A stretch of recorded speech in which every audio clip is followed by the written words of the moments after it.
Hello students, आज का topic है चैप्टर नंबर 1 सॉलिड स्टेट। और आज हम लोग डिस्कस करने वाले हैं about the space lattice and unit cell.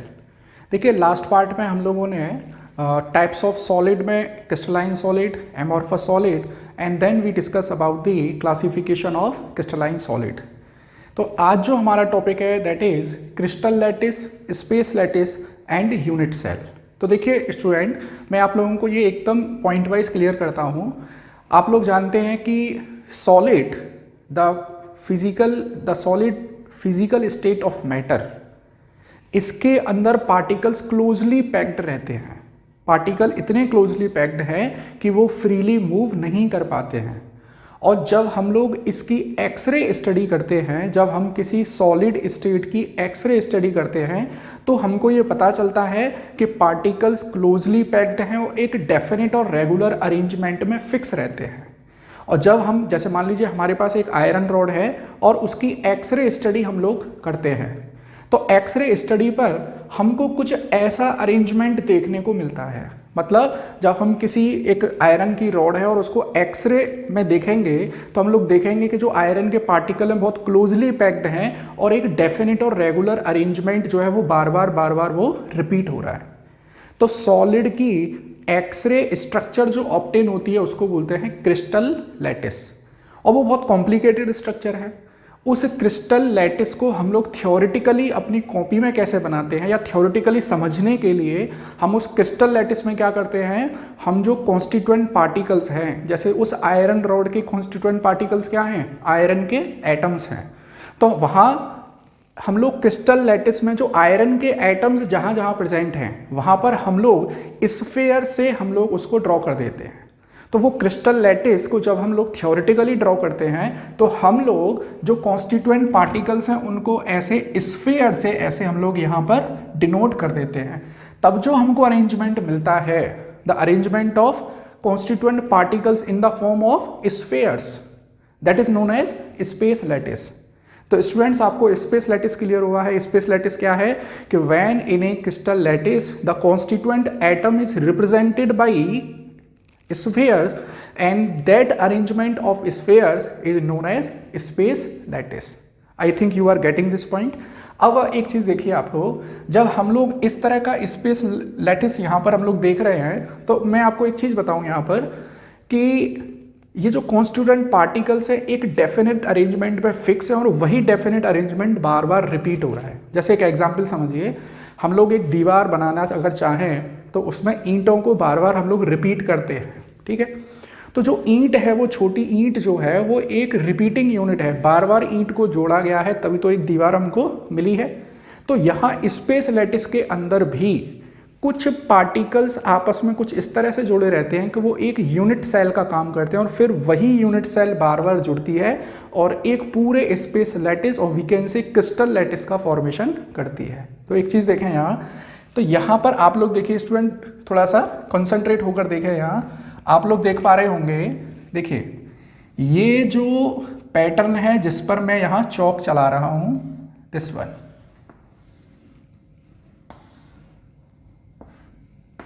This arrangement, this is the unit cell. और ऐसी ही यूनिट सेल बार बार रिपीट होकर, जैसे एक यूनिट सेल मैंने यहाँ पे बनाई है, सेम ऐसी यूनिट सेल यहाँ पर होगी, सेम इसके आगे होगी, सेम इसके पीछे होगी, ऊपर होगी, यहाँ पर होगी। तो कई सारी यूनिट सेल 3 डायमेंशनली रिपीट होती हैं और एक स्पेस लैटिस का फॉर्मेशन करती हैं। उसमें से एक यूनिट सेल को मैंने यहाँ पर सिंपली रिप्रेजेंट किया है। आप लोग देख पा रहे होंगे कि ये जो स्ट्रक्चर मैंने यहाँ पर ड्रॉ की थी, ये जो स्ट्रक्चर मैंने यहाँ पर हाईलाइट की है, इसी स्ट्रक्चर को मैंने यहाँ पर अलग से निकाल के यहाँ पे ड्रॉ कर दिया है। तो ये है यूनिट सेल। ऐसी ही कई सारी यूनिट यहाँ पर रिपीट होती हैं और एक स्पेस लैटिस का फॉर्मेशन हो जाता है। So now come to the definition of unit cell. अब डेफिनेशन क्या बनेगी यूनिट सेल की, तो देखिए, it is defined as the small repeating geometrical unit of a space lattice. दोबारा से बोलता हूँ, small repetitive geometrical unit of space lattice that constitute together and form space lattice या क्रिस्टल लैटिस। आप लोग स्पेस लैटिस और crystal lattice में confuse ना हो।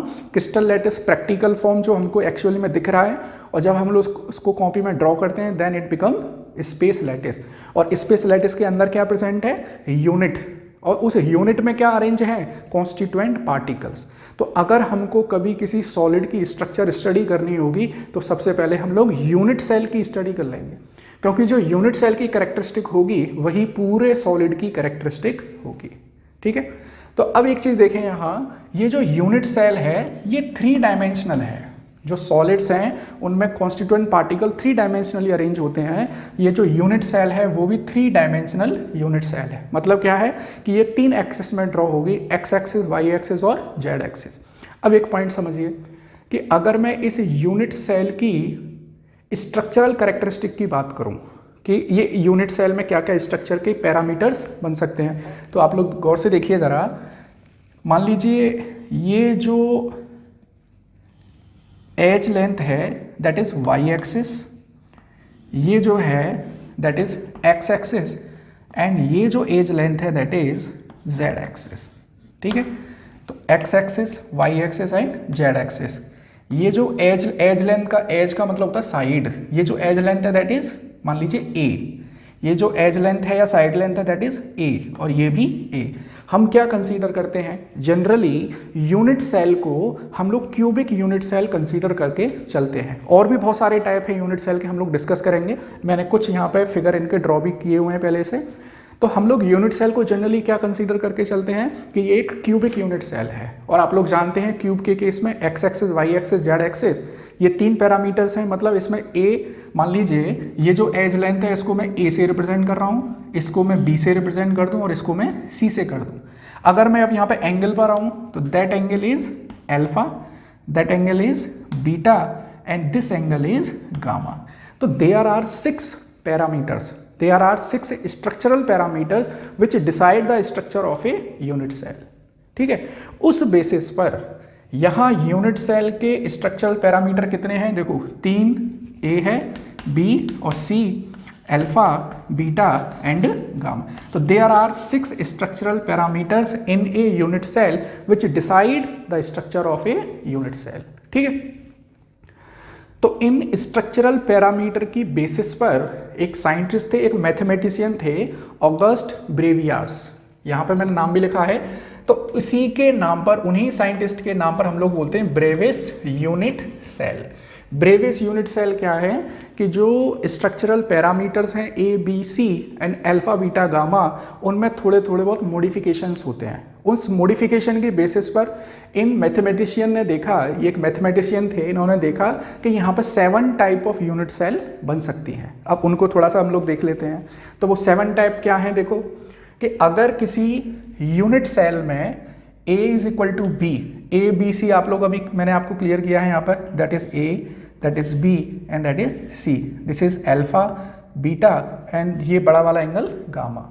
तो अगर देखिए तीनों साइड लेंथ बराबर हैं और तीनों बॉन्ड एंगल 90 डिग्री के हैं, then it is known as cubic system, और we can say cubic unit cell. और ये सबसे मोस्ट कॉमन है, this unit cell is most common.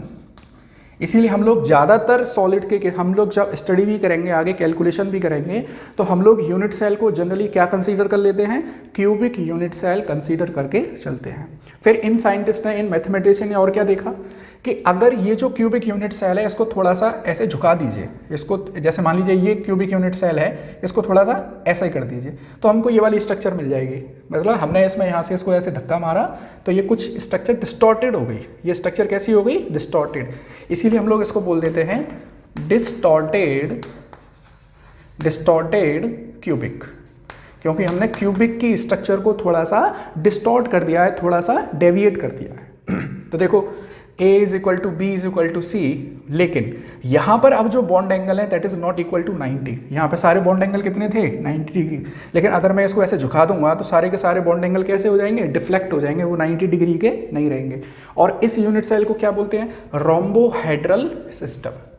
Now come to the third type, that is tetragonal system. हम क्या करें कि इस यूनिट सेल को ऐसे ऊपर खींच दें, ये यूनिट सेल को अगर मैं ऐसे डिफ्लेक्ट करता हूँ तो रोम्बोहेड्रल, अगर इस यूनिट सेल को ऐसे ऊपर खींच दूँ, मैं समझाने के तरीके से बता रहा हूँ, हम लोग नहीं करेंगे ये तो सॉलिड स्टेट के अंदर प्रेजेंट होंगी जिसको हम लोग स्टडी करेंगे।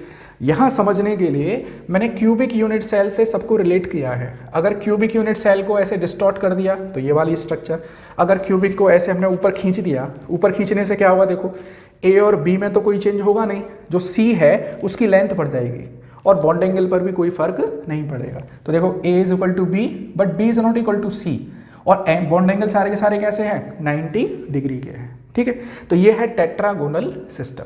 Now come to the orthorhombic system. अब ऑर्थोरोम्बिक सिस्टम जैसे ही आपके पास आ गया तो समझ लीजिए this is match box type unit cell. Match box क्या है, आप लोग घर में मैच बॉक्स यूज करते हैं, उसको थोड़ा सा कंसीडर करिए। मैच बॉक्स में A is not equal to B is not equal to C but all three angles are of 90 degree. तो ये जो ऑर्थोरोम्बिक सिस्टम है वो कैसा है, मैच बॉक्स टाइप का है, और उसकी कैरेक्टरिस्टिक मैंने आपको यहाँ बता दी है। Next come to the hexagonal type. Hexagonal type में क्या है, A is equal to B but B is not equal to C, और दोनों बॉन्ड एंगल 90 डिग्री और गामा है 120 डिग्री। अच्छा, आप लोगों को कैसे स्टडी करना है इसको, आप लोगों को ये पैरामीटर रटने नहीं हैं। ये कभी भी किसी भी एग्जाम में ऐसे नहीं पूछा जाएगा कि draw all the 7 type of Bravais unit cell, ऐसा कोई क्वेश्चन यहाँ पर नहीं बनता है। चलिए फिर आते हैं हम लोग 6th टाइप पर। 6th टाइप क्या है, देखिए कि आप लोग देख पा रहे होंगे A, B और C तीनों आपस में इक्वल नहीं है, और अल्फा गामा 90 डिग्री या बीटा 120 डिग्री के भी बराबर नहीं है। इनमें सबसे, अब ये जो ट्राइक्लिनिक है इसमें भी यही सिस्टम है, लेकिन यहाँ पर साइड तो इक्वल है ही नहीं, लेकिन बॉन्ड एंगल भी इक्वल नहीं है। अब इसमें से अगर कोई क्वेश्चन बन सकता है तो वो मैं अब आपको बताता हूँ। वो क्वेश्चन क्या है, देखिए, चाहें तो आप लोग अपने नोट्स में इस पोर्शन को स्किप भी कर सकते हैं, ये इतना सो मच इम्पोर्टेंट नहीं है। बोर्ड में कभी भी ये ब्रेविस यूनिट सेल ड्रॉ करने के लिए कभी भी नहीं आती है, और जो क्वेश्चन मान लीजिए ऑप्शनल बनेगा भी तो वो मैं आपको बता देता हूँ।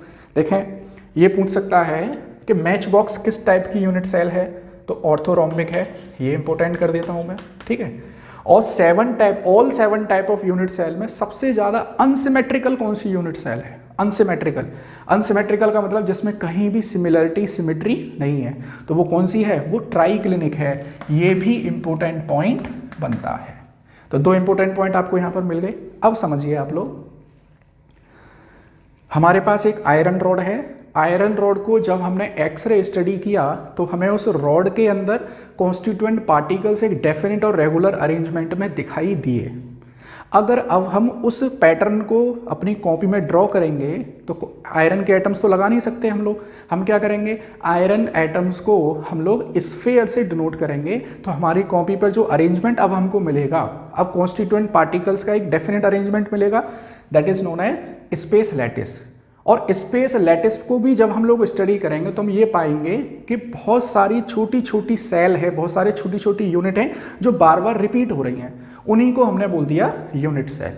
ठीक है, I think you got this point. अब एक जो इंपॉर्टेंट पॉइंट है उसको समझिए कि ये जो यूनिट सेल है, आप लोग इसमें देख पा रहे होंगे, यूनिट सेल में देखो यहाँ कॉन्स्टिट्यूएंट पार्टिकल, ये पार्टिकल है, ये पार्टिकल, इस तरह से हम लोग देख पा रहे हैं कि ये जो मेरे पास ये जो यूनिट सेल आई है, यहाँ पर पार्टिकल्स प्रेजेंट हैं, कॉर्नर्स पर पार्टिकल्स प्रेजेंट हैं, ये रहे। तो ये जो कॉर्नर पर पार्टिकल प्रेजेंट हैं, क्या हमेशा कॉर्नर पर ही प्रेजेंट होंगे? ऐसा भी तो पॉसिबल है कि यहाँ बीच में आ जाए, यहाँ पर आ जाए, और भी पॉसिबिलिटी बन सकती हैं। तो उस बेसिस पर कि किसी यूनिट सेल में पार्टिकल कहाँ प्रेजेंट हैं, कहाँ प्रेजेंट हो सकते हैं, वो हम अभी लोग देखेंगे।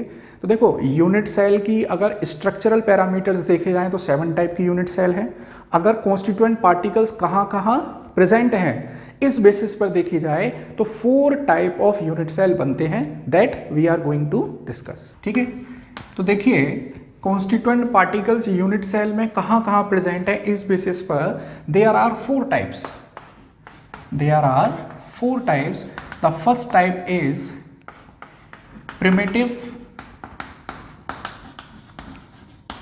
प्रिमिटिव यूनिट सेल, और इसको बोल सकते हैं हम लोग, it is basic unit cell, basic unit cell. क्यों बोल रहे हैं हम लोग इसको प्रिमिटिव टाइप यूनिट सेल? इस वजह से because the particles are present only at the corners. देखिए स्टूडेंट्स, मैंने आपको क्लियर किया था कि स्ट्रक्चर की बेसिस पर 7 टाइप ऑफ यूनिट सेल है, लेकिन उसमें से हम लोग कॉमनली कौन सी यूज करते हैं? Cubic type of unit cell. तो हम लोग यहाँ वही cubic type of unit cell को ही डिस्कस करेंगे। तो देखिए, मान लीजिए आपके पास एक यूनिट सेल है कुछ इस तरह से। ये एक मैंने क्यूबिक यूनिट सेल आपके सामने ड्रॉ की है। ये है क्यूबिक यूनिट सेल, ठीक है। और क्यूबिक यूनिट सेल के जो कॉर्नर्स हैं, देखिए 1 corner, 2 corner, 3, 4, 5, 6, 7 and 8। There are 8 corners in a cubic type of unit cell. अब आप लोग थोड़ा सा इमेजिनेशन करिए। सॉलिड स्टेट एक्चुअली में 3 डायमेंशनल चैप्टर है, तो हमको अपना इमेजिनेशन इंक्रीज करना पड़ेगा। देखिए, जैसे आप लोग जिस रूम में स्टडी कर रहे हैं उस रूम को आप क्यूबिक यूनिट सेल कंसीडर करिए। तो आप लोग देखेंगे इस रूम में, अब मैं जहां भी रूम बोलूंगा इसका मतलब है कि मैं क्यूबिक यूनिट सेल की बात कर रहा हूं। तो आप लोग रूम में जरा कॉर्नर्स की काउंटिंग करिए, तो आपको कॉर्नर मिलेंगे। देखिए 1, 2, 3, 4, 5, 6, 7, 8। There are 8 corners in a room, or we can say there are 8 corners in a cubic type of unit cell. If the constituent particles are present only at the corner, that means it is primitive type of unit cell. तो मैं यहाँ लिख देता हूँ particles means constituent particles. Particles are present only at corners. Only at corners. Now come to the second type. Second type of unit cell is face centered unit cell. Face centered unit cell. अच्छा, वो मैं theoretical नहीं लिख पा रहा हूँ, आप लोग खुद से लिख लेंगे। In this type of unit cell constituent particles are present only at corner. Now come to the face centred. यहाँ क्या होगा? देखिए पार्टिकल्स, ये है तो सिंपल क्यूबिक यूनिट सेल और पार्टिकल्स कॉर्नर पर प्रेजेंट हैं, इसके अलावा पार्टिकल फेस पे भी प्रेजेंट है। अब ये फेस क्या है उसको समझिए। आप लोग जिस रूम में स्टडी कर रहे हैं वो रूम एक क्यूबिक टाइप है, क्यूबिक यूनिट सेल है, ठीक है। इसमें 8 कॉर्नर्स हैं और अगर आप लोग फेस की बात करें तो आप लोग कैलकुलेट करिए इसमें कितने फेस हैं। आप लोग फेस का मतलब यहाँ पे प्लेन से लगाइए कि इस रूम में कितने प्लेन हैं, कितनी दीवारें हैं, ऐसे देखिए। तो देखो 4 दीवारें तो आपको अपने चारों ओर दिख रही हैं, एक छत है और एक फर्श है। तो there are total 6 face in a cubic type of unit cell, ठीक है। और पार्टिकल्स कॉर्नर पर तो प्रेजेंट हैं ही और हर फेस के सेंटर में भी प्रेजेंट हैं। तो in this type of unit cell, अगर मैं यहाँ पे देखिए दोबारा से ड्रॉ करूँ यूनिट सेल, ये एक cubic type of unit cell है। पार्टिकल्स कॉर्नर पर तो प्रेजेंट हैं ही, पार्टिकल्स कॉर्नर पे हैं, ये रहे कॉर्नर्स, कॉर्नर कॉर्नर कॉर्नर, और हर फेस के सेंटर में भी प्रेजेंट है। मान लीजिए ये एक फेस है 1, इसके पीछे 2, ऊपर 3, ये 4, ये 5 और ये 6, चारों दीवार हैं, ठीक है, और एक फर्श और एक छत। दैट मीन्स टोटल 6 फेस और हर फेस के सेंटर में एक एक पार्टिकल प्रेजेंट है और कॉर्नर पे पार्टिकल प्रेजेंट। तो मैं ऐसे लिख देता हूं particles present at corner plus particles present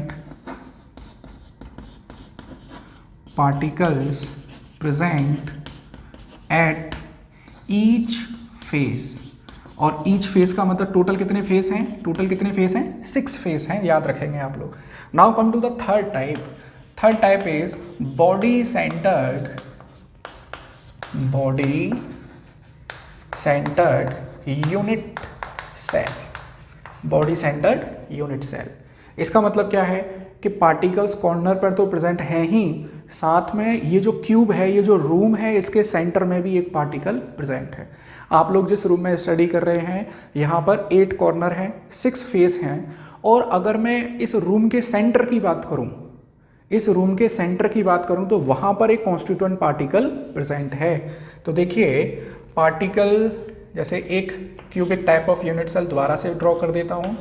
ये है मेरे पास cubic type of unit cell, particle present at corner, और इस क्यूब का जो सेंटर है, मान लीजिए ये है क्यूब का सेंटर, तो ये भी पार्टिकल प्रेजेंट है along with the particle present at corner. तो मैं क्या लिख सकता हूं, at corner particles are present at corner plus at body centre, at body centre.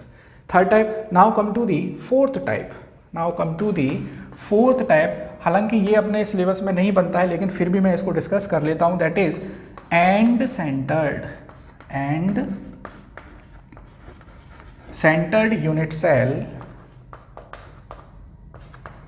इसका मतलब क्या है कि पार्टिकल्स कॉर्नर पर तो प्रेजेंट हैं ही, साथ में जो दो अपोजिट फेस है, जैसे ये रूम आप जिसमें पढ़ रहे हैं उसमें 6 फेस हैं, आप कोई भी दो अपोजिट पेयर को कंसीडर कर लीजिए। मान लीजिए आप जिस रूम में बैठे हैं, पार्टिकल्स कॉर्नर पर प्रेजेंट हैं और आपके लेफ्ट और राइट साइड पर जो दीवार है वो 2 फेस हो गए, उसके फेस के सेंटर पर भी पार्टिकल प्रेजेंट हैं, उसको बोलेंगे एंड सेंटर्ड।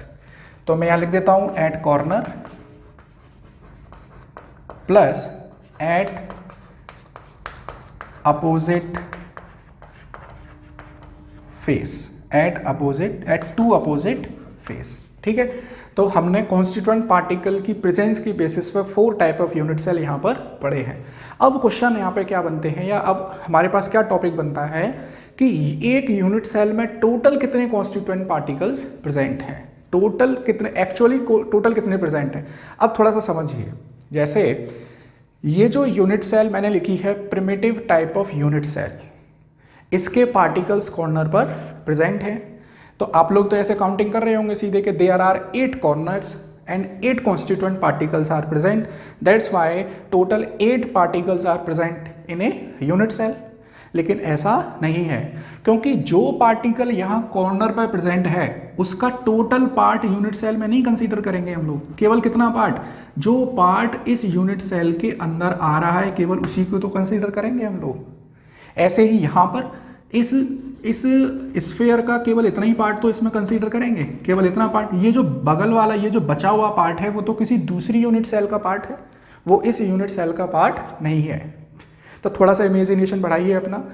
आप जिस रूम में बैठे हैं उसमें 8 कॉर्नर हैं, आप एक कॉर्नर को देखिए और उस एक कॉर्नर पर आप लोग एक स्फीयर को इमेजिन करिए, ठीक है, और देखिए कि उस एक स्फीयर को टच करते हुए कितनी यूनिट सेल बनाई जा सकती हैं या कितने कमरे बनाए जा सकते हैं।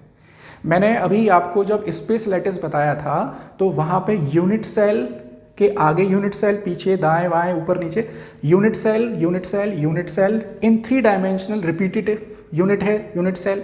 तो हम लोग क्या देखेंगे यहाँ कि एक जो कॉन्स्टिट्यूएंट पार्टिकल जो कॉर्नर पर प्रेजेंट है वो केवल एक यूनिट सेल का हिस्सा नहीं है, वो कई सारी यूनिट सेल का हिस्सा है। और कितनी यूनिट सेल का हिस्सा है उसको हम लोग अभी इमेजिनेशन से सॉल्व करेंगे। देखिए, एक रूम का जो कॉर्नर है उस पर एक स्फीयर को आप लोग कंसीडर करिए और उस स्फीयर से टच करते हुए 3 डायमेंशनली आप लोग कितने कमरे और बना सकते हैं, इस कमरे का मतलब कितनी यूनिट सेल और उसमें लगा सकते हैं। तो आप लोग देखेंगे कि एक दीवार, ये दूसरी दीवार, ये तीसरी दीवार और एक इसके ऊपर चौथी दीवार।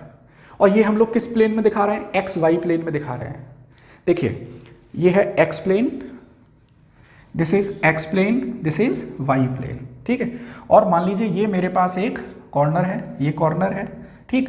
तो देखो, एक यहाँ पे इसके बगल में यहाँ यूनिट सेल बन जाएगी, एक यहाँ बन जाएगी, एक इसके जस्ट पीछे और एक जस्ट इसके पीछे। और ये हम लोग बात कर रहे हैं एक्स वाई प्लेन में, लेकिन वाई जेड प्लेन भी तो है। मतलब एक जो कॉन्स्टिट्यूएंट स्फीयर कॉर्नर पर प्रेजेंट है उसमें एक्स वाई प्लेन में 4 कमरे बनेंगे और वाई जेड प्लेन में भी 4 कमरे बनेंगे। इसका मतलब ये है कि एक कॉन्स्टिट्यूएंट पार्टिकल को, एक कॉन्स्टिट्यूएंट स्फीयर को टोटल 8 यूनिट सेल कंसीडर कर रही हैं, कवर कर रही हैं। तो एक स्फीयर कवर हो रहा है 8 यूनिट सेल के साथ टच में है वो। तो एक यूनिट सेल में कितना पार्ट आएगा, 1/8। एक यूनिट सेल में कितना पार्ट आएगा 1/8। ऐसे समझिए कि ये जो पार्ट इसमें आया है कॉन्स्टिट्यूएंट स्फीयर का वो कितना है 1/8 1/8 1/8 1/8 1/8 1/8 1/8 1/8। तो जो कॉर्नर पे पार्टिकल प्रेजेंट है वो 100% एक ही यूनिट सेल का हिस्सा नहीं है, वो और 8 यूनिट से जुड़े हुए हैं। तो एक यूनिट सेल में कितना पोर्शन आएगा 1/8। तो टोटल कितने पार्टिकल हो गए अब, एक कॉर्नर पे 1/8, तो 8 कॉर्नर्स पे कितने हो गए 8 × 1/8 इज इक्वल टू 1। इसका मतलब सिंपल क्यूबिक यूनिट सेल में total number of constituent particles कितने कंसीडर करेंगे हम लोग 1 कंसीडर करेंगे।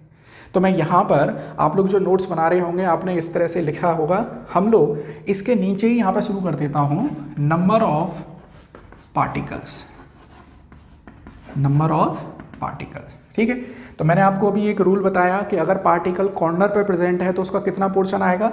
अगर मैं लिख देता हूँ contribution at corner multiplied by number of corner, तो एक कॉर्नर पे कितना कंट्रीब्यूशन है 1/8, नंबर ऑफ कॉर्नर कितने हैं 8, तो टोटल पार्टिकल कितने हो गए 1। अगर आपको ये समझ में नहीं आ रहा है तो थोड़ा सा और वीडियो को पॉज करके दोबारा सोचिए। जो कॉर्नर पे पार्टिकल है वो 8 टाइप की यूनिट सेल या 8 और यूनिट सेल से जुड़े हुए, टोटल 8 यूनिट सेल से वो जुड़े हुए हैं। ठीक है, अब देखिए, अब मैं आता हूँ फेस सेंटर पे। फेस सेंटर में 2 जगह प्रेजेंट है पार्टिकल। मैं यहां भी लिखता हूं number of particle, number of particles. देखो particles present at corner, 8 corner हैं, ठीक 8 कॉर्नर हैं, और कॉर्नर्स पे कंट्रीब्यूशन कितना है 1/8 × 8।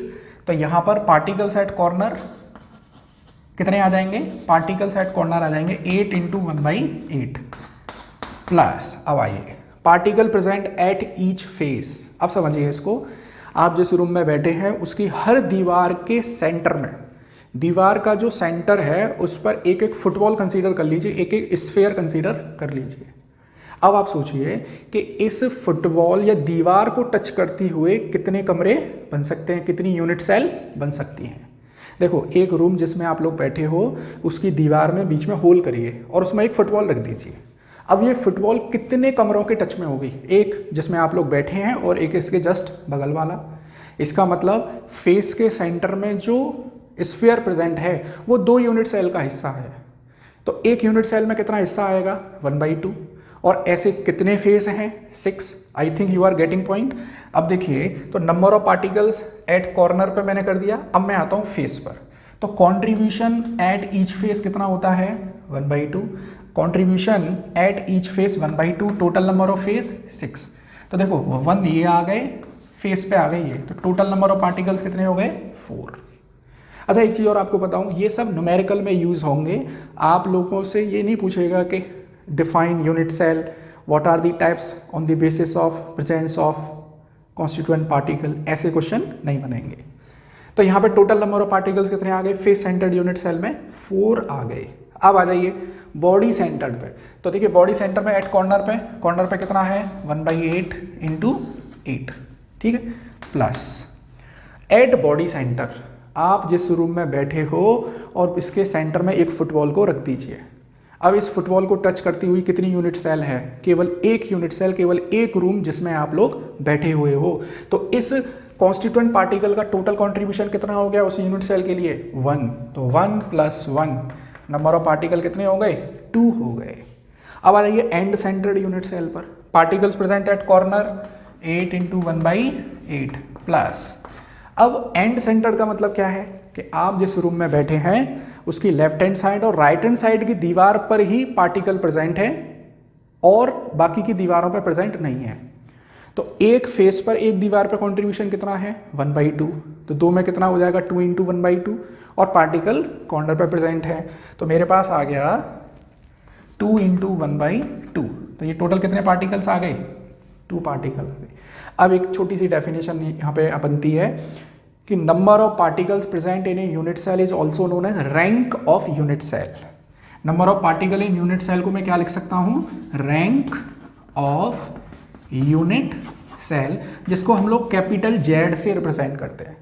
तो व्हाट इज द रैंक या what is the value of Z in cubic unit cell 1, what is the value of Z in FCC 4, what is the value of Z in body centre 2, what is the value of Z in end centre 2। ठीक है, ये 1 marker question बन सकते हैं। तो हम लोगों ने 2 चीजें सीखी है यहाँ पर। ठीक है, अब हम लोग नेक्स्ट देखते हैं कि what is the relationship between the radius of constituent particles and the edge length. समझिए कि जैसे ये जो पार्टिकल प्रेजेंट है, कॉन्स्टिट्यूएंट स्फीयर है, इसकी कुछ ना कुछ रेडियस होगी, और ये जो यूनिट सेल की एज लेंथ है, साइड लेंथ है, इसके बीच में क्या रिलेशन है, that we have to derive. Relationship between edge length, relationship between age length and radius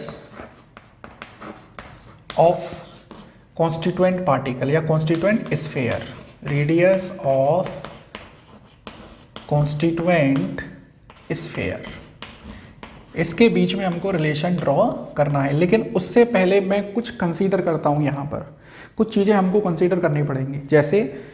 जैसे हम लोग जानते हैं कि in solid constituent particles are closely packed, और we can say the particles are in direct contact with each other. मैंने अभी आपको यूनिट सेल में जो दिखाया, मैंने आपको यूनिट सेल में कैसे दिखाया, देखिए कि मान लीजिए this is a cubic type of unit cell for example, and the particles are present at corner, और मैंने उनको ऐसे दिखा दिया कॉन्स्टिट्यूएंट पार्टिकल्स को सिंपली स्फीयर से।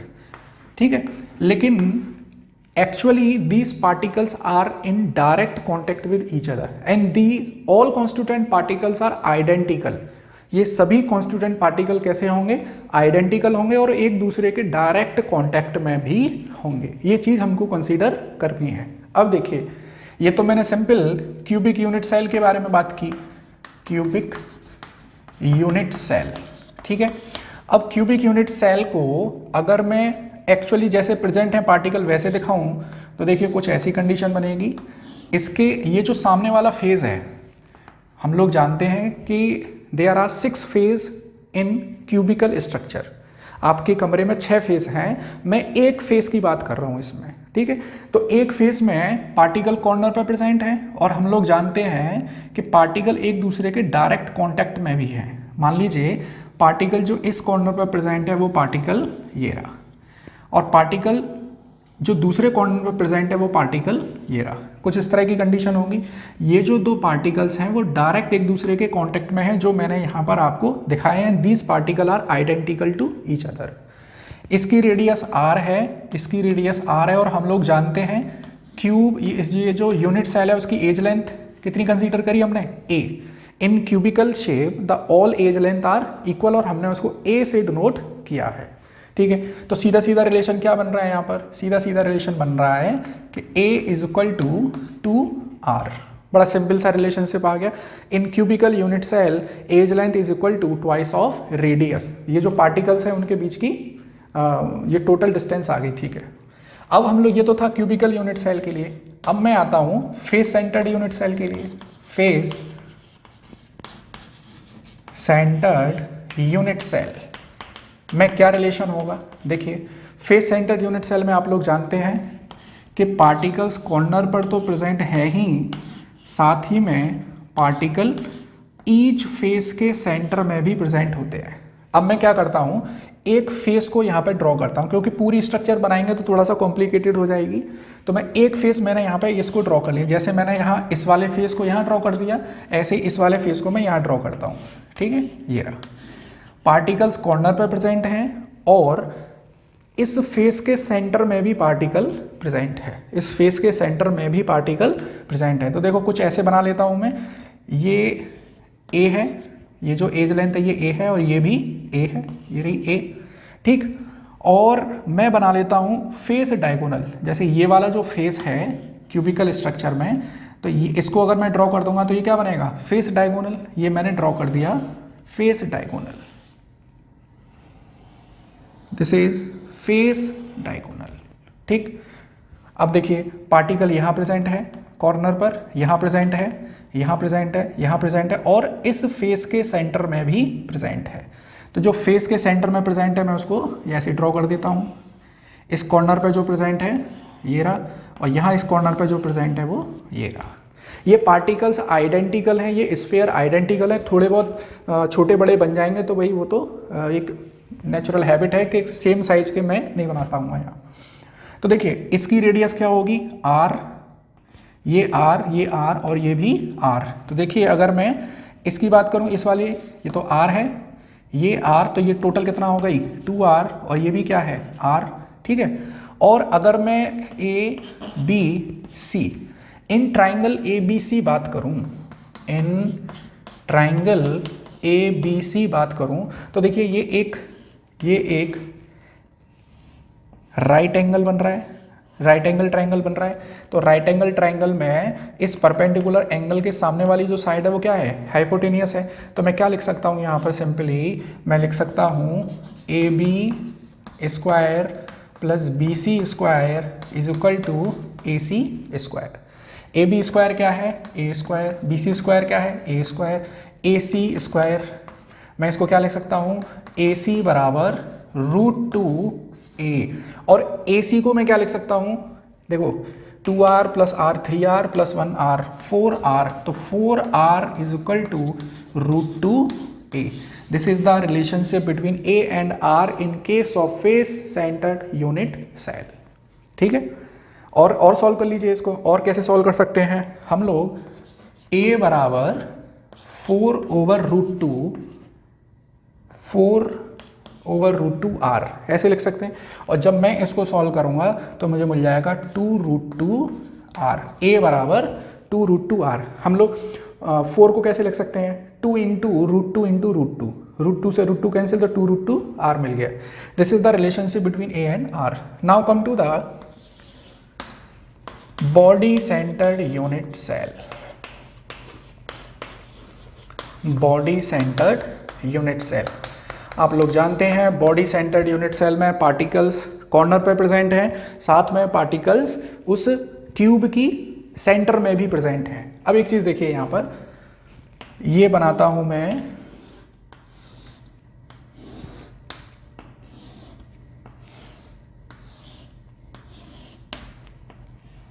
Body centre type of unit cell. यहां पर particles present at corner along with particles present at the center। अब देखिए आप जिस रूम में बैठे हैं उसका सेंटर कैसे पता करेंगे आप लोग, आप जिस रूम में बैठे हैं वो क्यूबिकल शेप है, 8 कॉर्नर है, 6 फेस हैं, और अगर मैं बॉडी डायगोनल की बात करूं, फेस डायगोनल नहीं, फेस डायगोनल का मतलब होता है कि एक दीवार को चूज करिए और उसके एक कॉर्नर को दूसरे कॉर्नर से मिला दीजिए। और अगर मैं बॉडी डायगोनल की बात करूं, बॉडी डायगोनल की बात करूं, अपोजिट साइड के फेस लीजिए और एक फेस का टॉप और अपोजिट साइड वाले फेस का बॉटम उसको मिला दीजिए। अब उसको यहां पे कंपेयर करिए, देखो ये वाला मैं फेस कंसीडर करता हूं दिस वन, और इसके अपोजिट साइड में कौन सा है दिस वन। ये वाले 2 फेस लिए मैंने, ठीक है, इसका टॉप और इसका बॉटम। अब मैं इनको मिला देता हूं,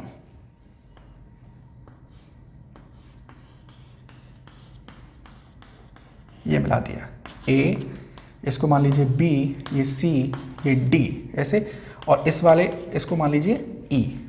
तो बॉडी डायगोनल क्या है, बॉडी डायगोनल है ये A D, this is body diagonal. मैं लिख देता हूं यहाँ बॉडी डायगोनल क्या है ए डी। अच्छा यहीं पे क्लियर करूं, अगर मैं ए और ई की बात करूं वो फेस डायगोनल है, ए और ई की बात करूंगा ए ई दैट इज फेस डायगोनल। ऐसे ही अगर मैं सी ई की बात करूं फेस डायगोनल, बी डी की बात करूं फेस डायगोनल, लेकिन ए और डी क्या होगा बॉडी डायगोनल होगा, ठीक है, A B sorry A D. Body diagonal क्या है, ये A and this is D, ठीक है। अब पार्टिकल्स प्रेजेंट हैं, पार्टिकल्स इस बॉडी डायगोनल के सेंटर में प्रेजेंट है, इस तरह से देखिए, पार्टिकल एक यहाँ प्रेजेंट है, पार्टिकल कॉर्नर पर प्रेजेंट है, पार्टिकल कॉर्नर पर प्रेजेंट है। कॉर्नर पर तो प्रेजेंट होंगे ही, इसके अलावा अगर फेस के सेंटर में है तो फेस सेंटर, बॉडी के सेंटर में है तो बॉडी सेंटर, ठीक है।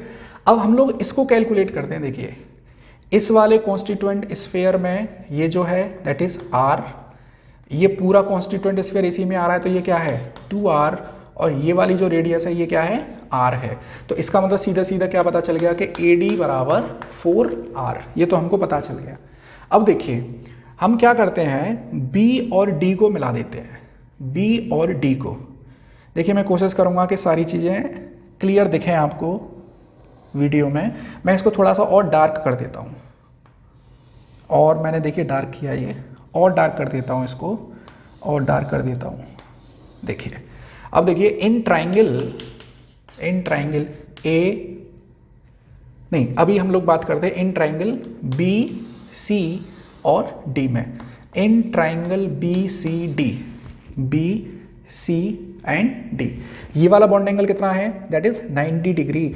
क्यूबिकल शेप में अल्फा बराबर बीटा बराबर गामा बराबर क्या था 90 था।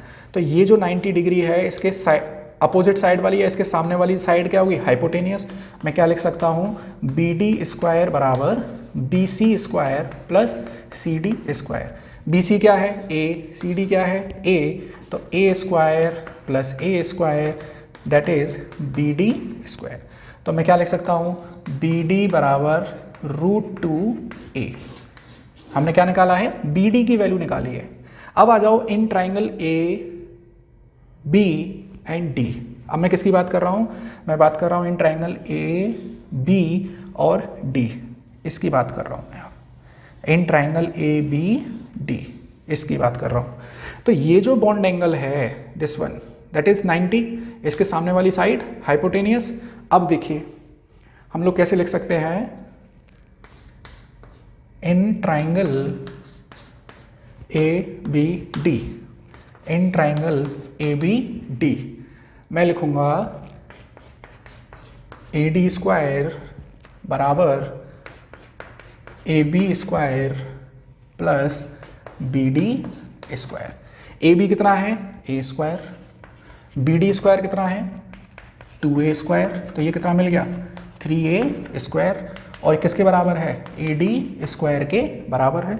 तो यहाँ पे लिख देता हूँ मैं, तो ए डी बराबर आप लोग क्या लिखोगे √3a, और ए डी बराबर किसके है 4r के, तो 4r बराबर √3a। आप क्या लिख सकते हैं, a बराबर 4r upon √3। This is the relationship between a and r in body centre type of unit cell.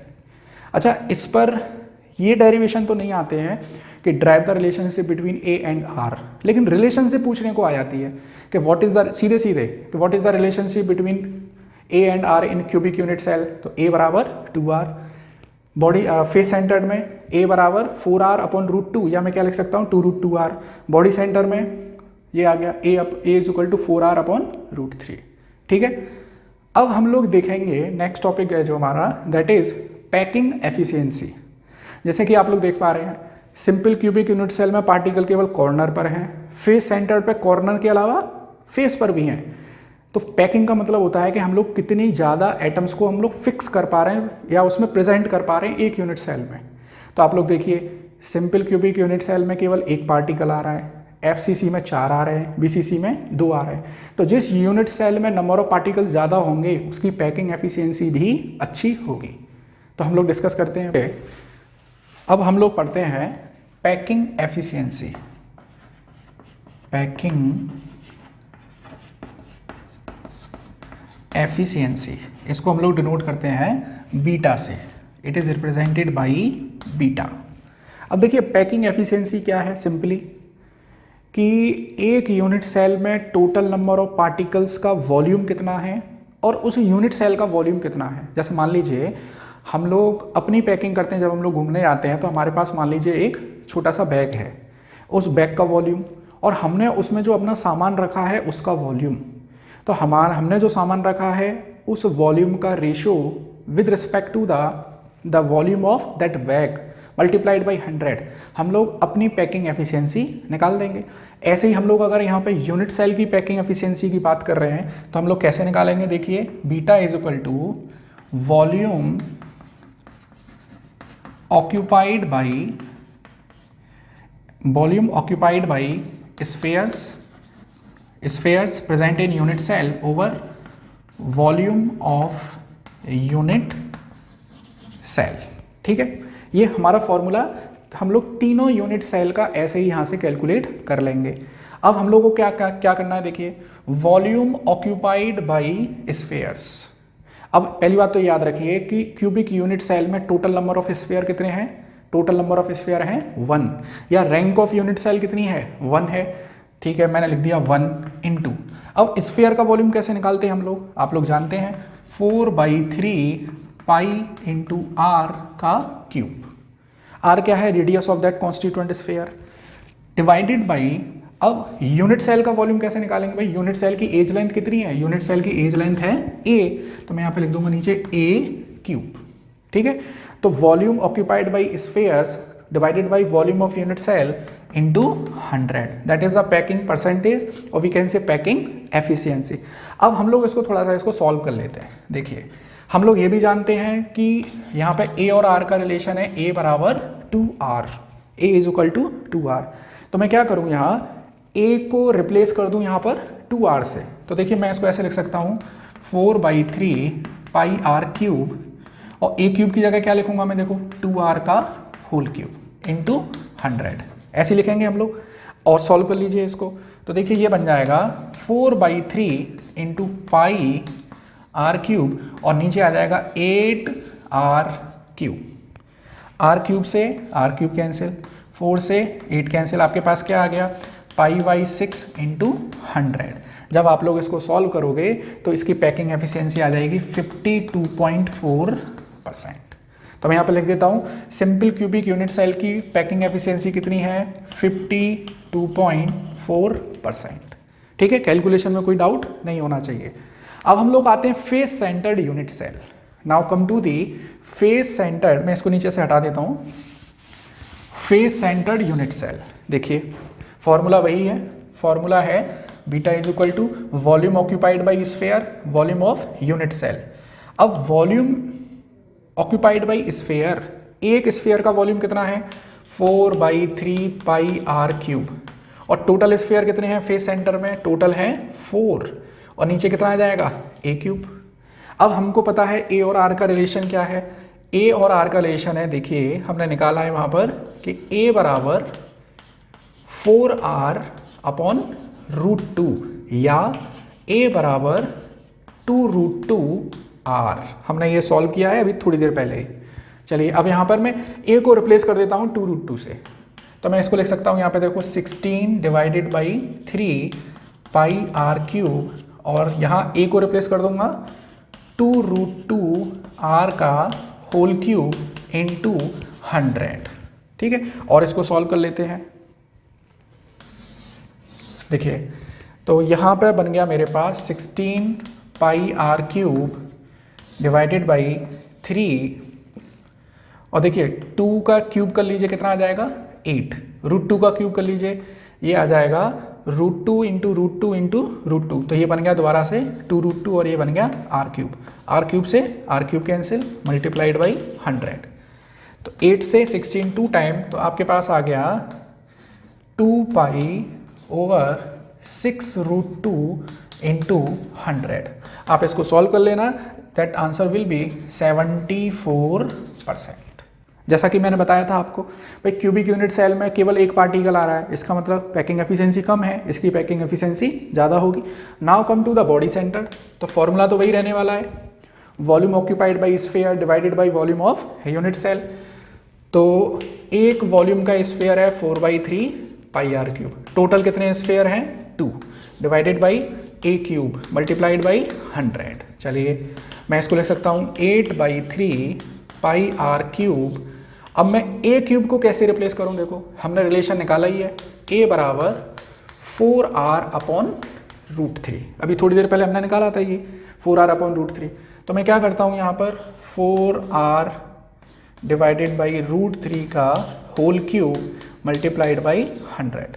इसको सॉल्व कर लेंगे 8 पाई r क्यूब ओवर 3 इंटू, देखिए r क्यूब कर देता हूँ मैं इसको r क्यूब, और ये हो जाएगा 64 अपॉन 3√3 इंटू 100, ठीक है। आर क्यूब से आर क्यूब कैंसिल, 8 से 64 कैंसिल, हमारे पास आ क्या रहा है, हमारे पास आ रहा है पाई divided by 3 into 8, 3 into 8 divided by 3√3, 3 से 3 कैंसिल, हमारे पास आ गया √3 पाई डिवाइडेड बाई 8 इंटू 100। हम इसको सॉल्व कर लेंगे, that answer will be 68%। Calculation part आप लोग अपने खुद से ट्राई कर सकते हैं। तो देखिए हमारे पास तीनों यूनिट सेल की पैकिंग एफिशिएंसी आ गई है। अब इन तीनों यूनिट सेल से रिलेटेड कुछ 1 मार्कर क्वेश्चंस बनते हैं जिनको मैं टेबुलर फॉर्म में आप लोगों को अभी कराता हूँ। हमारे पास 3 तरह की यूनिट सेल है, simple cubic unit cell, face centred and body centre. ठीक है, तो अगर मैं क्यूबिक यूनिट सेल की बात करूं तो नंबर ऑफ एटम्स कितने हैं 1, फेस सेंटर्ड में कितने हैं 4, बॉडी सेंटर में कितने हैं 2। अगर मैं पैकिंग फ्रैक्शन की बात करूं तो क्यूबिक सिंपल क्यूबिक में क्या है पैकिंग फ्रैक्शन 52, या पैकिंग एफिशिएंसी कितनी है 52.4%, यहाँ पर 74% और ये है 68%। अभी हमने ड्राइव किया था थोड़ी देर पहले। Now come to the radius of atom. यहाँ पे रेडियस ऑफ एटम से मतलब क्या है, देखिए मान लीजिए ये मेरे पास एक ये यूनिट सेल है और इनके जो कॉन्स्टिट्यूएंट स्फीयर्स हैं, ये कॉन्स्टिट्यूएंट स्फीयर्स, इनकी रेडियस पता करनी है। तो मैंने अभी थोड़ी देर पहले ही ए और आर का रिलेशन आपको बताया था, वहाँ से हम लोग रेडियस पता कर सकते हैं। जैसे सिंपल क्यूबिक में ए बराबर था 2r, तो r बराबर मैं क्या लिख सकता हूँ a/2। ठीक है, अगर मैं फेस सेंटर की बात करूँ तो यहाँ पर हमने a बराबर 2√2r ये ड्राइव किया था, तो मैं यहाँ से निकाल सकता हूँ r बराबर a/2√2। ठीक है, और अगर मैं बॉडी सेंटर की बात करूँ तो बॉडी सेंटर में मैंने क्या निकाला था, a बराबर 4r/√3, तो मैं r बराबर लिख सकता हूँ √3a/4। ठीक है, अभी थोड़ी देर पहले हमने किया था ये बहुत इंपॉर्टेंट पॉइंट है, इस पर क्वेश्चन बनते हैं कि डिस्टेंस बिटवीन नियरेस्ट या डिस्टेंस बिटवीन 2 नेबरिंग एटम।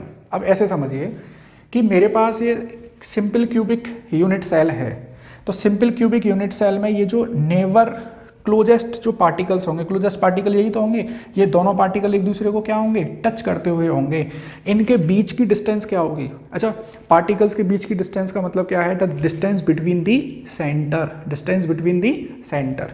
तो आप लोग देखिए इस वाले सेंटर और इस वाले सेंटर के बीच की डिस्टेंस कितनी है, ये दैट इज a, और a बराबर क्या है 2r। ठीक, तो यहाँ पे जो डिस्टेंस है a ये कितनी होगी 2r होगी, that means d is equal to a के बराबर होगी। दोबारा से बताता हूँ, डिस्टेंस बिटवीन 2 नेबर एटम या नियरेस्ट एटम जो सबसे ज़्यादा पास होंगे, तो सिंपल क्यूबिक यूनिट सेल में यही 2 पार्टिकल सबसे पास होंगे, ये दोनों एक दूसरे को टच करते हुए होंगे जैसा कि मैंने आपको बताया था। तो यहाँ पर इन दोनों के बीच की डिस्टेंस अगर मैं बात करूँ, मतलब दोनों के बीच के सेंटर की डिस्टेंस पता करूँ, दैट मीन्स r + r, और r + r किसके बराबर बैठेगा a के बराबर, तो हमने निकाल दिया। अब आ जाओ फेस सेंटर में। फेस सेंटर में क्या होता है कि फेस सेंटर में देखिए, फेस सेंटर में अगर मेरे पास ये यूनिट सेल है, इस यूनिट सेल के एक फेस की मैं बात कर रहा हूँ, ये फेस डायगोनल है, पार्टिकल्स फेस के सेंटर में प्रेजेंट है, कॉर्नर पे प्रेजेंट है और कॉर्नर पे प्रेजेंट है। अब 2 नेबरिंग नियरेस्ट नेबर एटम कौन से होंगे, देखो एक तो ये वाला एटम और ये वाला एटम, इसका सेंटर ये है और इस वाले का सेंटर ये है। इन दोनों सेंटर के बीच की दूरी क्या होगी r + r। तो दोनों की नियरेस्ट एटम की सेंटर के बीच की डिस्टेंस क्या है 2r, और इस 2r को मैं क्या बोल रहा हूँ d, distance between 2 neighbouring atom. तो ये d बराबर क्या हो जाएगा, देखिए r की वैल्यू रख दीजिए यहाँ पर, तो आपको मिल जाएगा a/√2। इंपॉर्टेंट है, क्वेश्चन बन चुका है इस पर। अब आ जाइए बॉडी सेंटर पर। अगर मैं बॉडी सेंटर की बात करूँ,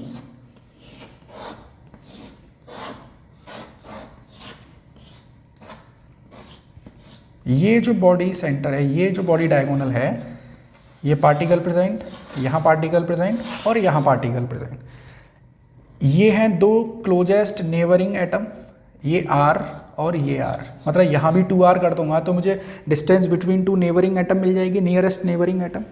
तो यहाँ पर जो बॉडी सेंटर में मैंने देखिए R बराबर हमने लिखा है, अभी हमने रिलेशन निकाला था A बराबर 4R अपॉन √3, ठीक है। और मैं R बराबर क्या लिख सकता हूँ, √3A अपॉन 4। और यहाँ पे क्लोजेस्ट डिस्टेंस कितनी है, D बराबर 2R होगी, इसका मतलब 2 इंटू √3A अपॉन R क्या मिल जाएगा, √3A अपॉन 2। ये इंपॉर्टेंट पॉइंट है, 1 मार्क का क्वेश्चन है, बनते हैं ये क्वेश्चन, ठीक है। अब आते हैं हम लोग, देखिए एक क्वेश्चन मैंने आप लोगों के सामने लिखा हुआ है, ये क्वेश्चन है number of particle present in unit cell पर, जो इससे जस्ट पहले का टॉपिक था उससे रिलेटेड है ये। समझिए क्वेश्चन क्या है कि किसी कंपाउंड में एटम X और Y जो है वो क्यूबिक यूनिट सेल में अरेंज हो गए हैं। मतलब आपके पास कोई कंपाउंड है, उस कंपाउंड में X और Y दो प्रकार के एटम हैं और वो जो कंपाउंड है वो क्यूबिक टाइप की स्ट्रक्चर रखता है, ठीक है। उसमें X present at the corner and Y present at the face centre, what is the formula of the compound. देखिए मैंने आपको बताया था कि सॉलिड के अंदर बहुत सारी यूनिट सेल होंगी, हम लोग अगर एक यूनिट सेल का फॉर्मूला निकाल लेंगे तो वही किसका फॉर्मूला होगा, सॉलिड स्टेट का, उस सॉलिड का, उस कंपाउंड का फॉर्मूला होगा। तो देखिए हमको ये तो पता चल गया कि ये face centred cubic unit cell है, FCC unit cell, face centred cubic unit cell, ठीक है। Face centred cubic unit cell में पार्टिकल कॉर्नर पे प्रेजेंट होते हैं और हर फेस के सेंटर पे प्रेजेंट होते हैं। तो कॉर्नर पे कौन प्रेजेंट है, X, तो देखिए X प्रेजेंट एट कॉर्नर। अच्छा, अगर पार्टिकल कॉर्नर पे प्रेजेंट है, if a particle present at corner, तो उसका नंबर कितना हो गया, नंबर ऑफ X कितना हो गया, 8 into 1/8 that is equal to 1। अच्छा, Y present at face, Y present at face centre, Y present at face centre, तो नंबर कितना हो जाएगा, number of Y that is 6 into 1/2 that is 3। X कितने present हैं, 1, Y कितने present हैं, 3, तो this is the formula of this compound. ऐसे ही इसी टाइप के क्वेश्चन NCERT में इन टेक्स्ट में और या सॉल्व क्वेश्चन भी दिए हुए हैं, वो आपको खुद से ट्राई करने हैं, ठीक है। अब हम लोग चलते हैं, नेक्स्ट टॉपिक है that is density of unit cell. हम लोग जो भी कुछ बात करेंगे वो सब यूनिट सेल की कैरेक्टरिस्टिक, यूनिट सेल में A और R का रिलेशन, ये सब यूनिट सेल की ही बातें हैं। जो यूनिट सेल की कैरेक्टरिस्टिक है वही सॉलिड स्टेट की कैरेक्टरिस्टिक है। अब हम लोग आते हैं density of unit cell. Unit cell, देखिए आप लोगों ने ये डेंसिटी कई बार, हमने जैसे सॉल्यूशन वाला चैप्टर पढ़ा था तो वहाँ पे डेंसिटी ऑफ सॉल्यूशन आपको मिलती थी। तो जहाँ भी डेंसिटी की बात आएगी इसका मतलब होता है कि पर यूनिट वॉल्यूम में कितना मास है, यही बात होती है। तो अगर मैं डेंसिटी का फॉर्मूला लिखना चाहूँ तो that is density is equal to mass upon volume. If I am talking about this density of unit cell, that means mass of unit cell, mass of unit cell divided by volume of unit cell, यही बात होगी। Density of unit cell is equal to mass of unit cell divided by volume of unit cell. अब आप लोग थोड़ा सा consider करिए कि यूनिट सेल का मास, और यूनिट सेल में क्या प्रेजेंट है, यूनिट सेल में प्रेजेंट हैं कॉन्स्टिट्यूएंट स्फीयर्स। कॉन्स्टिट्यूएंट स्फीयर किसको रिप्रेजेंट करते हैं, कॉन्स्टिट्यूएंट एटम्स को। अब कॉन्स्टिट्यूएंट एटम्स का जितना वेट होगा वही तो यूनिट सेल का वेट होगा, divided by the volume of unit cell. तो देखिए मास ऑफ यूनिट सेल को मैं यहाँ पे किससे रिप्लेस कर सकता हूँ, मास ऑफ कॉन्स्टिट्यूएंट पार्टिकल्स। मैं स्फीयर को या एटम्स की जगह क्या लिख देता हूँ, particles, divided by volume of unit cell. अभी यहां तक कोई प्रॉब्लम नहीं होगी। अच्छा, किसी यूनिट सेल में कितने पार्टिकल्स प्रेजेंट हैं, हमने अभी तक कितने टाइप की यूनिट सेल पढ़ी है, simple cubic unit cell, face centred unit cell और body centred unit cell, 3 types की पढ़ी हैं। सिंपल क्यूबिक यूनिट सेल में टोटल पार्टिकल्स कितने हैं, 1, फेस सेंटर्ड में कितने हैं, 4 और बॉडी सेंटर में कितने हैं, 2, ठीक है, ये हमको पता है। चलिए, तो कॉन्स्टिट्यूएंट पार्टिकल्स का वेट अगर मैं यहाँ पर लिख देता हूँ, और हम लोग ये जानते हैं ये तो एक यूनिट सेल में प्रेजेंट है, एक unit cell, simple cubic unit cell की अगर एक यूनिट है तो उसमें एक पार्टिकल है। Face centred cubic unit cell एक वन सिंगल में कितने प्रेजेंट हैं? 4। बॉडी सेंटर्ड की सिंगल यूनिट सेल में कितने प्रेजेंट हैं? 2। लेकिन हमको कैसे पता चलेगा कि किसी सॉलिड में कितनी यूनिट सेल प्रेजेंट हैं, कितनी यूनिट सेल प्रेजेंट हैं? इसको हम लोग देखिए पहले कैलकुलेट करते हैं। समझिए, हम लोग जानते हैं कि किसी भी एलिमेंट के 1 मोल एटम का वेट उस एलिमेंट के एटॉमिक वेट के बराबर होता है। मान लीजिए कि मेरे पास ये आयरन का एक ब्लॉक है, this is iron block, Fe block. इस Fe ब्लॉक में क्या होंगे? Fe एटम्स होंगे, Fe एटम्स, ठीक है। और Fe एटम्स जो अरेंज होंगे वो यूनिट सेल में अरेंज होंगे, यूनिट सेल जुड़ जुड़कर Fe ब्लॉक बना रही होगी यहाँ पर, ठीक है। हम लोग ये जानते हैं कि Na एटम्स ऑफ Fe, मतलब 1 मोल एटम, Na का मतलब क्या है यहाँ पे? 6.022 इंटू 10 की power 23। Na atoms of Fe का वेट कितना होगा? That is equal to atomic weight of Fe। Atomic weight of Fe that is कितना है? 56 ग्राम है, ठीक है। तो यहां से मैं एक एटम का वेट पता कर लूंगा, एक एटम का वेट मैं पता कर लूंगा, तो वो 1 एटम का वेट कितना होगा? 1 एटम ऑफ Fe का वेट होगा 56 डिवाइडेड बाई Na, ठीक है। तो मुझको आयरन के एक एटम का वेट पता चल गया। और Fe की मान लीजिए जो यूनिट सेल है वो है सिंपल क्यूबिक यूनिट सेल, तो एक यूनिट सेल में कितने एटम प्रेजेंट हैं? 1। तो मेरे पास एक एटम का वेट पता चल गया 56 अपॉन n, और मैं यूनिट सेल के वॉल्यूम का डिवाइड कर दूं तो मुझे क्या मिल जाएगा? Density of iron unit cell. अब हम इसको जनरलाइज कर देते हैं, यहाँ पर हम इसको जनरलाइज कर देते हैं। देखिए, तो मास ऑफ कॉन्स्टिट्यूएंट पार्टिकल्स को मैं यहाँ पे ऐसे लिखता हूँ कि Na atoms of any atom, Na atoms of any atom का वेट कितना होता है? एटॉमिक वेट है। Na atoms of any atom का वेट उस एटम के एटॉमिक वेट के बराबर होगा, तो मैं यहाँ पे सिंपली लिख देता हूँ एटॉमिक वेट। तो उस एलिमेंट के 1 एटम का वेट कितना होगा? 1 एटम कितना होगा? Atomic weight divided by Na। और अगर मुझे क्यूबिक यूनिट सेल का टाइप पता है, क्यूबिक यूनिट सेल का टाइप मतलब वो सिंपल क्यूबिक है या FCC है या BCC है, तो हम लोग उसकी टोटल नंबर ऑफ पार्टिकल्स अगर मुझको पता है तो मैं टोटल वेट पता कर लूँगा कि पार्टिकल्स का वेट कितना है टोटल। और हम लोग किसी यूनिट सेल में कितने पार्टिकल्स प्रेजेंट है इसको Z से रिप्रेजेंट करते हैं। तो जब एक एटम का वेट है एटॉमिक वेट अपॉन Na, तो Z एटम्स का वेट कितना होगा? Z एटम्स का वेट कितना होगा? Z into atomic weight divided by Na।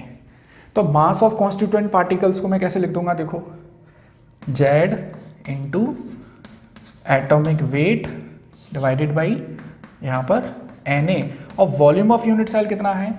A³। तो this is the formula for density of unit cell. दोबारा से बताता हूँ, हमारे पास है डेंसिटी ऑफ यूनिट सेल, तो देखिए यूनिट सेल का mass divided by unit cell का वॉल्यूम, और यूनिट सेल का मास कितना है? जितने उसमें पार्टिकल्स प्रेजेंट हैं उन सब का टोटल।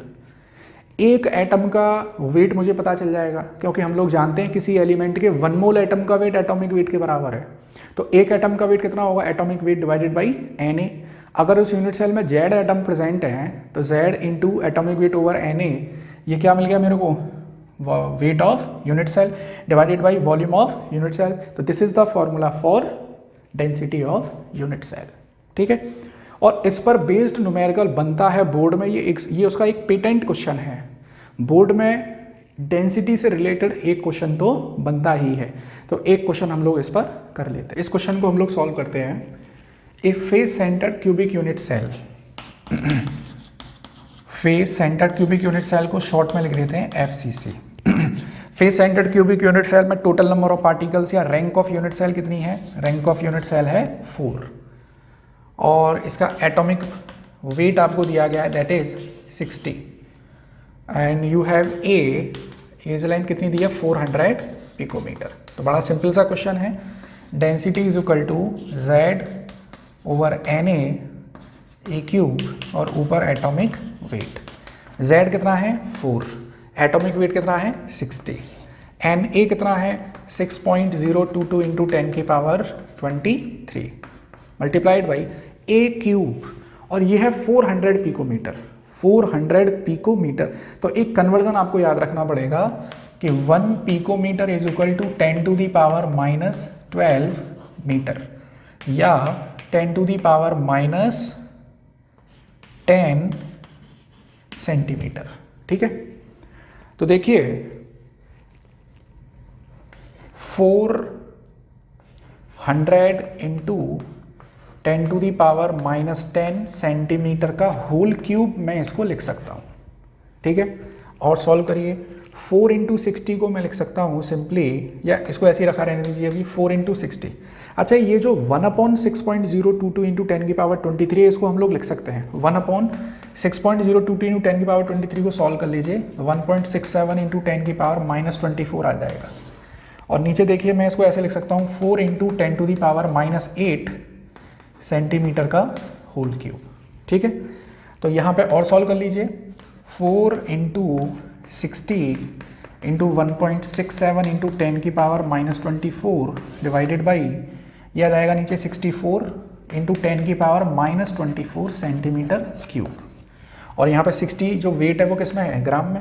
10 की पावर माइनस 24 से 10 की पावर माइनस 24 कैंसिल आउट, जो भी कुछ बचा है उसको सॉल्व कर लीजिए, ग्राम पर सेंटीमीटर क्यूब में आपके पास आंसर आ जाएगा। ठीक है, तो देखिए डियर स्टूडेंट्स, आज के वीडियो में इतना ही था। हम लोगों ने crystal lattice, space lattice, unit cell, characteristic of unit cell, packing efficiency of unit cell, density of unit cell, ये सारे टॉपिक डिस्कस किए हैं। आप लोग वीडियो को फर्स्ट टाइम ऐसे ही वॉच करना, सेकंड टाइम वीडियो को पॉज कर करके नोट्स बना के इसको अच्छे से लिख लेना।